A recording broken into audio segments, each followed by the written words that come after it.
Okay, so we're gonna practice finding the square roots of monomial terms, which means one term. This includes variables.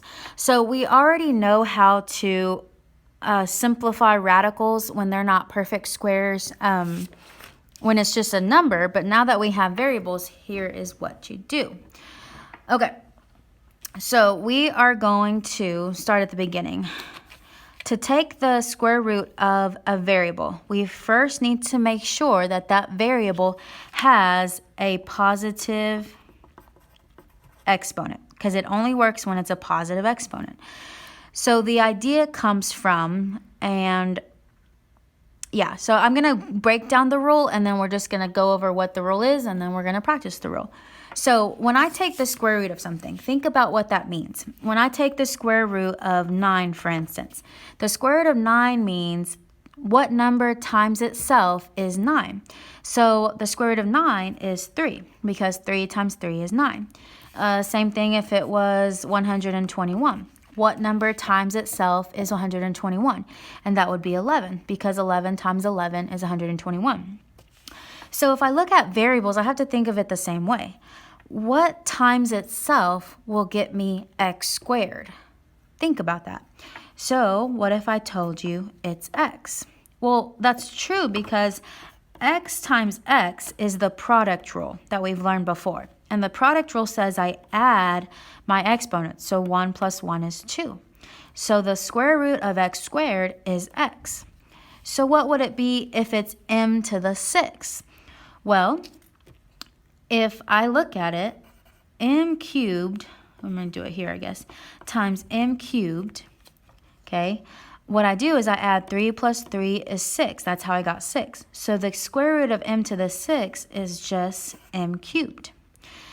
So if I look at number 3, what number times itself is 9? Well, that's 3. And then what times itself is k squared? 3k. And that's true because 3k times 3k, 3 times 3 is 9, and k times k is k squared. So the rule of exponents is, the rule of variables when I'm taking the square root of variables is first make sure that they're positive exponents. And all we are going to do, the rule technically, is split them in half or divide it by 2, okay? So if I look at this, okay, the square root of 64 is 8. Okay, the square root of p to the 4th is p squared, because 8 times 8 is 64, and p squared times p squared is p to the 4th. The square root of 100 is 10. The square root of x squared is x, and the square root of y squared is y. The square root of 49 is 7. The square root of a squared is a. The square root of b to the 6th, I'm assuming, is 3. B to the 3rd, and c to the 4th is c squared, okay? So what happens whenever I have non-perfect square roots? Not just the coefficient, but the exponents as well, because this rule only applies if I'm dealing with positive exponents. So if I look at number 7, okay, how can I so this is square root of y to the 5th, and I can only use this rule if it's a positive exponent. Well, this is an odd exponent. So to make it positive, break it up. I can break it up into y to the 4th and y. So now I'm going to deal with this positive exponent. Not positive, wow, I meant even. Even, which means 2, 4, 6, 8, and all the way up. This only works for even exponents, okay, not odd exponents, which is why I had to break up 5 into 4 and 1. So the square root of y to the 4th is y squared, and I'm left with y to the 1 underneath the radical, okay, because y squared times y squared is y to the 4th. And then I look at number 8. A squared is already even, and we'll keep saying positive, it's already even, and so I'm going to bring out a squared. The square root of a squared is a, and then I have to break up b to the 3rd because it's odd, so to make it even, b to the 3rd is, my goodness, b squared, and b. The square root of b squared is b, and I'm left underneath the radical with b to the 1. This stays underneath. I'm going to circle the ones that need to stay. Okay, so I know that was a lot. Let's look at number 9. I'm going to break it up even more. Okay, so x squared is already even. So the square root of x squared is x. Y cubed is already, or is odd, so I need to break it up to make it even. So 2y squared and y make it even. So the square root of y squared is y, and I'm going to leave y underneath. And then, okay, and then z to the 4th is already even. So the square root of z to the 4th is z squared. So all I had left was the y to the 1. Okay, number 10. So 45 is not perfect. So the highest perfect square that goes into 45 would be 9. 9 times 5. N to the 4th is already even. So I'm going to go ahead and find the square root of that. So the square root of 9 is 3. That comes out. And then n to the 4th squared, or the square root of n to the 4th is n squared. And I'm going to do the square root of, I'm left with 5. Okay. Number 11, the square root of 144 is perfect square, so 12 comes out. And then r cubed is not even, so r cubed is r squared and r. So r is going to stay underneath, but the square root of r squared is r, and I'm left with r underneath the radical. Okay, if I look at number 12, the square root of 81, 81 is perfect. So the square root of 81 is 9. That's going to come out. And then c to the 7th is not even, so I got to break it up. C to the 7th is c to the 6th and c to the 1. Okay, and then the square root of c to the 6th is c cubed. D to the 4th is already even, so I'm going to, the square root of d to the 4th is d squared. But I'm left with c underneath the radical. Okay, I'm going to try and clean this up a little bit for you guys because I know that can be pretty confusing.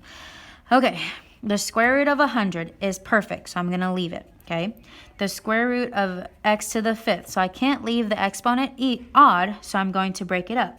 X to the 4th and x. Okay, I'm going to go ahead and circle what's going to stay behind because it's odd. Y squared is already even, so I'm going to leave it. So now I'm just going to take the square root of everything. The square root of 100 is 10. The square root of x to the 4th is x squared. This is going to stay underneath the radical. And then the square root of y squared is y. So I'm left with x underneath the radical. If I look at 14, 49 is already perfect, so I'm going to leave it. A to the 3rd, I have to break up to make a squared and a. I'm going to circle a because that's going to stay underneath the radical. B to the 6th is already even, so I'm going to leave it. And c to the 4th is already even, so I'm going to leave it. So the square root of 49 is 7. That comes out. The square root of a squared is a. The square root of b to the 6th is b to the 3rd. The square root of c to the 4th is c squared. And all I have left underneath the radical was that a. Number 15. 8 is not a perfect square. So the highest perfect square that goes into 8 is 4 and 2. 2 is going to stay underneath the radical. X to the 6th is already even, so I'm going to leave it x to the 6th. So I'm going to take out what I can that are perfect squares. So the square root of 4 is 2. The square root of x to the 6th is x cubed. And I'm left with 2 underneath the radical. Number 16. 50 is not a perfect square. The highest perfect square that goes into 50 is 25 and 2. 2 is going to stay underneath the radical. And x squared is already even, so I'm going to leave it x squared. So the square root of 25 is 5. That comes out of the radical. The square root of x squared is x. And I'm left with 2 underneath the radical. Let's practice some more. Number 17. The square root of 63 is not perfect, so I'm going to break it up. The highest square root of the highest perfect square that goes into 63, I believe, nope, is 9. So 63 gets broken up into 9 and 7. 7's going to stay underneath the radical. X squared is already even, so we're going to leave it. Y to the 5th is not even, so it's y to the 4th and y. And z squared is already even, so we're going to leave it. So the square root of 9 is 3. The square root of x squared is x. The square root of y to the 4th is y squared. And the square root of z squared is z. And I'm left with two things underneath the radical, 7 and y. If I look at number 18, the square root of 108 is not perfect. 108, the highest perfect square that goes into it, is 36. 108 can be broken up into 36 and 3. 3 is going to stay underneath the radical. R squared is even, so I'm going to leave it. S to the 3rd has to be broken up into S squared and S. S is going to stay underneath the radical. And T to the 6th is even, so I'm going to leave it. The square root of 36 is 6. The square root of R squared is R. The square root of S squared is S. And the square root of T to the 6th is T to the 3rd. What's left underneath the radical is 3s. Number 19, the square root of 68. 68 is not perfect, but the highest perfect square that goes into 68 is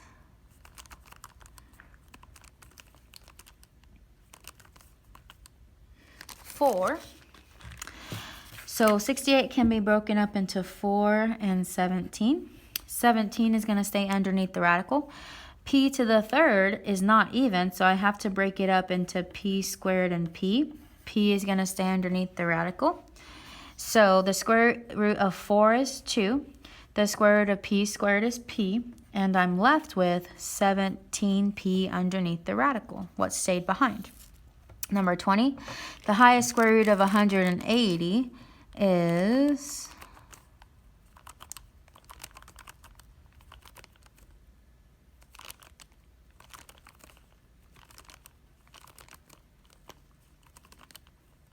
36. So 180 can be broken up into 36 and 5. Okay, 5 is going to stay underneath the radical. X to the 3rd is odd, so I have to break it up into x squared and x. X is going to stay underneath the radical. And then y to the 8th is already even, so we're going to keep it the way it is. The square root of 36 is 6. The square root of x squared is x. The square root of y to the 8th is y to the 4th. So I'm left with 5x underneath the radical. Number 21, 72. The highest perfect square that goes into 72 is 36. So 72 can be broken up into 36 and 2. 2 is going to stay underneath the radical. M cubed can be broken up into m squared and m. M is going to stay underneath the radical. N to the 8th is already even. P squared is already even. So the square root of 36 is 6. The square root of m squared is m. The square root of n to the 8th is n to the 4th.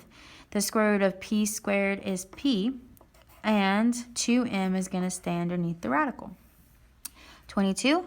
27, the highest perfect cube that goes into 27 is 9. 9 can be broken up into 9 and 3. Here, x is not even, but I can't break it up in order to make it even. So x is just going to stay underneath the radical. Y to the 4th is already even. So the square root of 9 is 3. I can't take the square root of x. I can't take the square root of 3.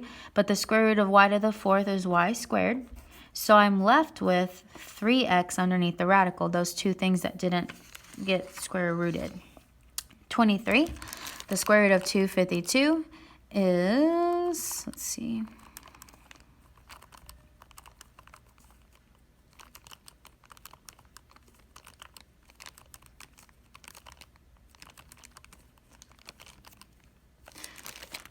can be broken up into 36 and 7.